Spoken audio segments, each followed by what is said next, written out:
बारा की पचरौता नगर पालिका 3 रामनगर टोल स्थित रहल श्री नेपाल राष्ट्रीय प्राथमिक विद्यालय में थप 4 कोठे भवन निर्माण होखेला भइल बाटे। नगर प्रमुख जलेन्द्र सिंह के विशेष पहल तथा पालिका स्तरीय बजट से भवन निर्माण होखेला भइल बाटे। काल उक्त भवन के पचरौता नगर पालिका वार्ड नंबर 3 के वार्ड अध्यक्ष धेनुक राउत कुर्मी शिलान्यास के बानी।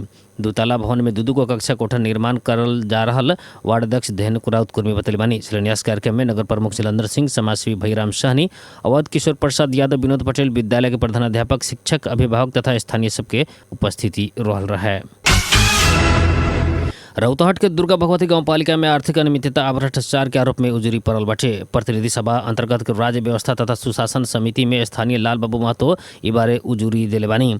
महतो उजुरी में उल्लेख कैल अनुसार गाँव पालिका कार्यालय आ वार्ड नंबर 3 के कार्यालय के विभिन्न गैर कानूनी काम करत सार्वजनिक संपत्ति नुकसान पहुँचावेल साथे व्यापक अनियमितता आ भ्रष्टाचार कैल आरोप लगैले बानी। महतो के अनुसार पालिका में हो रहल आर्थिक अनियमितता आ भ्रष्टाचार बर अख्तियार दुरुपयोग अनुसंधान आयोग में भी उजुरी दिल रहनी, लेकिन अभी तक कोनो कार्रवाई कैल गेल नहीं है। यह बीच उजुरीकर्ता ऊपर विभिन्न प्रकार के धाक धमकी दे रहल आसे पासे समेत आरोप लगैले बानी, जौना के कारण असुरक्षा के अवस्था उत्पन्न भइल बाटे। वहाँ के समिति में पालिका के संबंधित व्यक्ति सबके बोला के आवश्यक छानबीन करके कार्रवाई करे के मांग कैले बानी। उजुरी में सामाजिक सुरक्षा भत्ता वितरण, शिक्षक नियुक्ति, विकास निर्माण के टेंडर प्रक्रिया में भइल आर्थिक अनियमितता भी उल्लेख कैल गेल बाटे। पर्सा जिला के बौद्धरबाई नगर पालिका में कार्यरत विद्यालय संघे संबंधित प्रधानाध्यापक, शिक्षक, शिक्षिका, बाल विकास सहयोगी कार्यकर्ता आ विद्यालय कर्मचारी सब विगत 2061-62 के श्रावण महीना से अभी तक के तलब भत्ता चार्ट पर खर्च न मिलल कहत आंदोलन की घोषणा कैले बानी।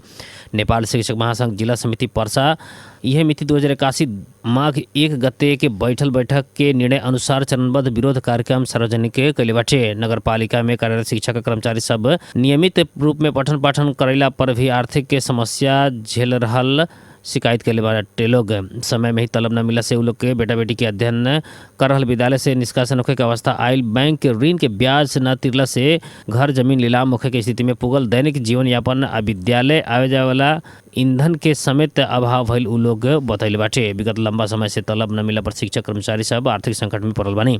नियमित रूप में पठन पाठन करा रहला पर भी शिक्षण संस्था सबके व्यवस्थापकीय कमजोरिया, स्थानीय निकाय के उदासीनता से समस्या और गहरा गईल उ लोग के आरोप रहल बाटे। नेपाल शिक्षक महासंघ जिला समिति पर्सा से शिक्षण संस्था के कर्मचारी सबके समस्या के व्यवस्था न करेला आ तुरंत समाधान करेला सरकार आ संबंधित निकाय के ध्यान आकर्षण करावल गईल बाटे।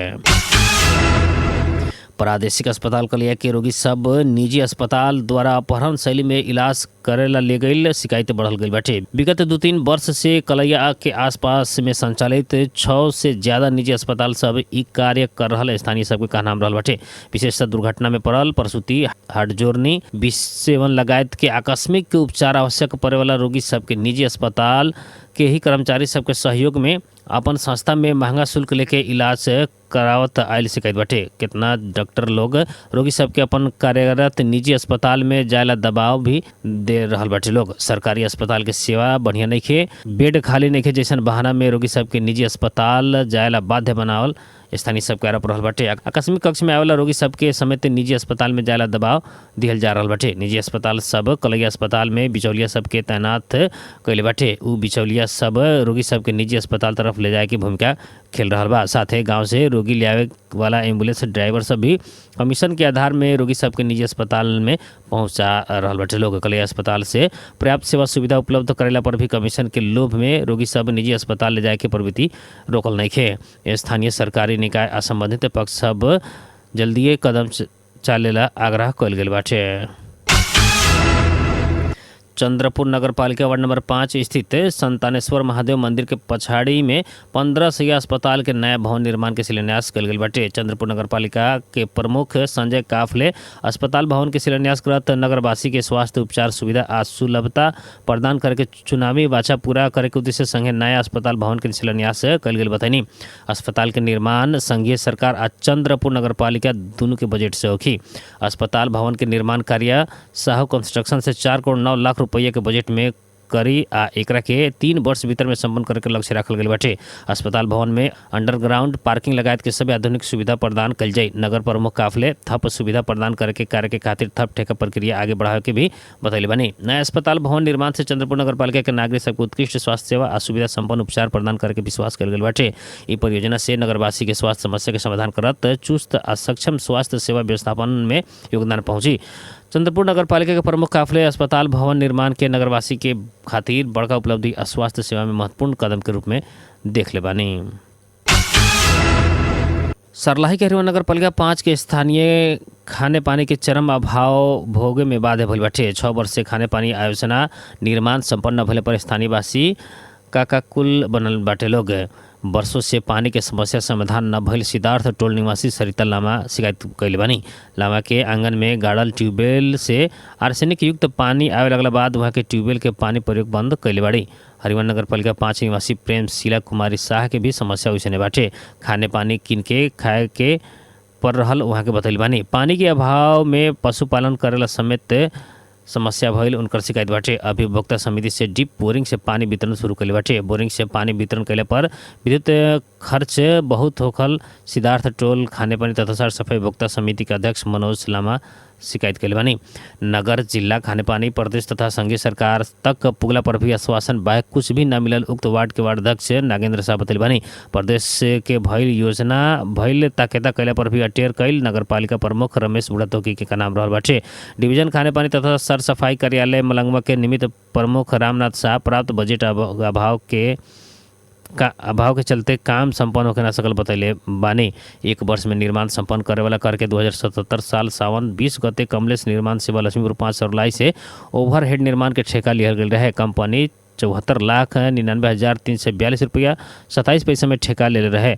उक्त निर्माण सेवा के कार्यकारी निर्देशक रंजन सिंह बजट सुनिश्चितता न भइला के कारण काम समय में संपन्न करे न सकल गईल बतैले बानी। सुनसरी के धरान उप महानगर पालिका 10 पुतली लाइन से प्रतिबंधित लागू औषध कारोबार में संलग्न 2 महिला के प्रहरी पकड़ाव कैले बाटे। जिला प्रहरी कार्यालय सुनसरी के अनुसार पकड़ाव पड़ल महिला सब 27 वर्षीय मनिका बिका आ 38 वर्षीय रेणुका लिंबू बानी। उ लोग कृष्ण नेवार के घर में डेरा करके रहली लोग। लागू औषध कारोबार हो रहल गोप्य सूचना के आधार में प्रहरी नेवार के घर में छापा मरले रहे। छापा के क्रम में मनिका बिका के रूम से लोबेड में लुका के राखल सूटकेस से प्रतिबंधित लागू औषध ट्रामाडोल के 2500 कैप्सूल बरामद कल गए। प्रहरी प्रवक्ता डीएसपी रामप्रसाद तिमिल सिन्हा बतानी। पकड़ाव पड़ल महिला सबके जिला अदालत सुनसरी से म्याद थप करके इलाका प्रहरी कार्यालय धरान के हिरासत में रखल गए बाटे। राष्ट्रीय स्वतंत्र पार्टी के सभापति तथा पूर्व गृह मंत्री रवि अमित शाह विरुद्ध रूपन्देही जिला अदालत में सहकारी ठगी प्रकरण संबंधी मुद्दा दर्ता करके अंतिम तैयारी हो रहल बाटे। बुटवल के सुप्रीम सहकारी ठगी प्रकरण में आज मुद्दा दर्ता कल जा रहल बाटे। प्रहरी अमित शाह सहित पूर्व डीआईजी छविलाल जोशी अन्य 12 जन के प्रतिवादी बनावत अनुसंधान प्रतिवेदन जिला सरकारी वकील के कार्यालय में बुझावल जा चुकल बाटे। बुटवल के सुप्रीम सहकारी प्रकरण में 28 पुराना आ 14 नया करके 42 जने प्रतिवादी बनावल गल बाटे। सहकारी ठगी संगठित अपराध आ संपत्ति शुद्धिकरण में मुद्दा चलावे के राय दिहल गल बाटे। रवि अमित शाह छविलाल जोशी जीवी राय विरुद्ध संपत्ति शुद्धिकरण के मुद्दा कास्की से आगे बढ़ी। सुप्रीम सहकारी के संचालक दिनेश रोका विरुद्ध भी रूपन्देही में संपत्ति शुद्धिकरण के मुद्दा चलावे की तैयारी हो रहा बाटे। अनुसंधान के क्रम में रवि अमित शाह 27 कार्तिक में बुटोल स्थित सरकारी वकील कार्यालय में बयान दिले रहनी। ऐसे ही पूर्व डीआईजी जोशी भी वही दिन बयान दिले रहनी। सहकारी पीड़ित के पक्ष में बहस करेला जिला अदालत काठमांडू पुगल वरिष्ठ अधिवक्ता दिनेश त्रिपाठी अदालत परिसर में ही मार खैला बाद प्रहरी में उजिरी दिल बानी। जान मारे के उद्योग आपराधिक उपद्रव भइल कहते आज वहाँ के प्रहरी वृत्त सिंह दरबार में उजिरी दिल बानी।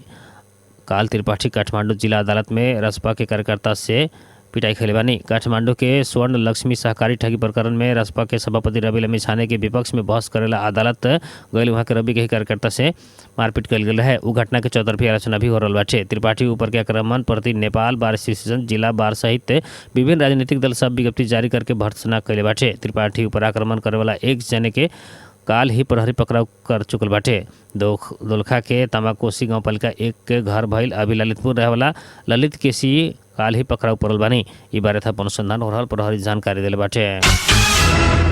नेपाल आयल निगम पेट्रोल और डीजल मट्टी तेल के मूल्य बढ़ले बाटे। निगम के काल बैठल संचालक समिति के बैठक से पेट्रोल के मूल्य प्रति लीटर 2 रुपया बढ़ल बाटे तो ऐसे डीजल और मट्टी तेल में प्रति लीटर 3 रुपया बढ़ल बाटे। निगम से बढ़ल मूल्य काल रात 12 बजे से लागू भइल जनले बाटे। नया मूल्य अनुसार अब काठमांडू में पेट्रोल मूल्य प्रति लीटर 165 रुपया भइल बाटे। इससे पहले पेट्रोल प्रति लीटर 163 रुपया रहे।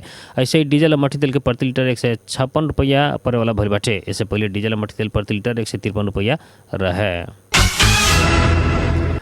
जनमत पार्टी आए वाला माघ 5 गते मधेश आंदोलन के सहित सबके सम्मान में मधेश बलिदानी दिवस मनाए के घोषणा कल बाटे। पार्टी के महासचिव चंदन सिंह द्वारा जारी विज्ञप्ति में मधेश आंदोलन के सहित सबके योगदान के स्मरण करत तस्वीर में दीप प्रज्वलन करे के कार्यक्रम तय कल गई उल्लेख बाटे। महासचिव सिंह के अनुसार बलिदानी दिवस जनमत पार्टी के सभी वार्ड स्तर में मनावल जाए। वहाँ के मधेश के प्रत्येक वार्ड में शहीद सबके सम्मान में विशेष कार्यक्रम करे के निर्देशन दिया गई जानकारी देनी। ये दिवस से मधेश आंदोलन के शहीद सबके बलिदानी के स्मरण करत मधेश किसी पहचान अधिकार के खातिर कल गई संघर्ष के महत्व के उजागर करके जनावल गई बाटे। रक्सौल में के कबाड़ी व्यवसायी के अपहरण भइल बाटे। घटना बाद प्रहरी तीव्र कदम चलला बाद व्यवसायी के सकुशल मुक्त करेले बाटे। प्रहरी के अनुसार व्यवसायी के आर्थिक लेन देन के विवाद में अपहरण कल गई रहे।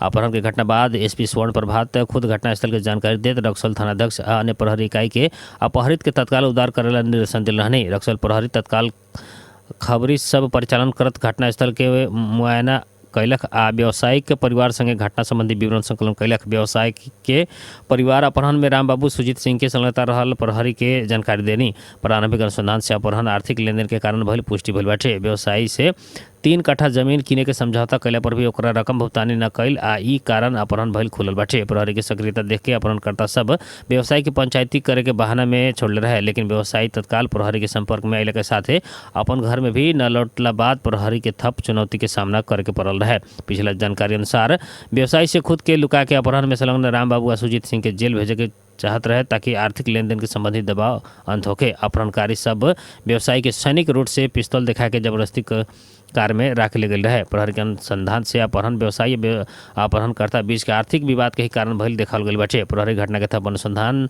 में जुट रहल बाटे तो सभी पक्ष के कानूनी कार्रवाई करेला प्रक्रिया आगे बढ़ावल गई बाटे। बॉलीवुड अभिनेता सैफ अली खान ऊपर चाकू प्रहार भइल बाटे। रात के 2:30 बजे एक व्यक्ति से अभिनेता ऊपर चाकू प्रहार कल गई बाटे। उक्त व्यक्ति चोरी करके खातिर सैफ के मुंबई बांद्रा स्थित घर में घुसल रहे। सैफ के ई बेर अभी मुंबई के लीलावती अस्पताल में भर्ना कल गई बाटे। वहाँ के शल्यक्रिया हो रहा बाटे। उनका के चाकू से 6 बेर तक प्रहार कल गई बतावल गई बाटे। सैफ के घेंट आ मेरुदंड के नजीक के गहरा चोट लागल बाटे। 15 महीने तक चले वाला पूर्ण संघर्ष में 46,000 लोग के जान गंवैला बाद इजरायल हमास युद्ध विराम करेला सहमत भइल बाटे। 6 सप्ताह लंबा युद्ध विराम एतवार से कार्यान्वयन में आई। समझौता के पहला चरण में इजरायल में रहल कुछ बंधक सबके हमास से रिहा करी। ओकरा बदला में इजरायल फलस्तीनी बंधक सबके मुक्त करी। साथ ही इजरायली सेना युद्ध क्षेत्र से फिरता होखी।